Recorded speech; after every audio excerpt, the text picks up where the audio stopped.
2029ची विधानसभा निवडणूक भारतीय जनता पक्ष अलिबाग मतदारसंघातून स्वबळावर लढवणार असल्याचे भाजप नेते ॲडव्होकेट आस्वाद पाटील यांनी जाहीर केले आहे.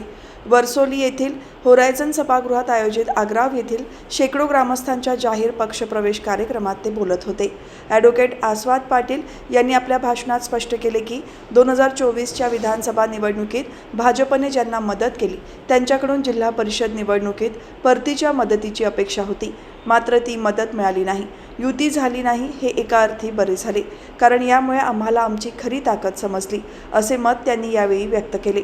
अलिबाग विधानसभा मतदारसंघात जिल्हा परिषद आणि पंचायत समितीच्या निवडणुकीत भाजपला 45,000हून अधिक मते मिळाली असून ही भाजपची हक्काची मते असल्याचे त्यांनी नमूद केले.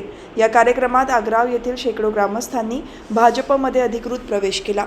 या पक्षप्रवेशावेळी भाजपचे ज्येष्ठ नेते गिरीश तुळपुळे, मंडळ अध्यक्ष रोशन भगत, दक्षिण रायगड जिल्हा महिला अध्यक्ष चित्रा पाटील, प्रदेश कार्यकारिणी सदस्य डॉ. मंजुषा कुर्तमूर्ती, नगरसेवक ॲडव्होकेट अंकित बंगेरा, पंचायत समिती सदस्य प्रियदर्शनी पाटील यांच्यासह आदी मान्यवर उपस्थित होते.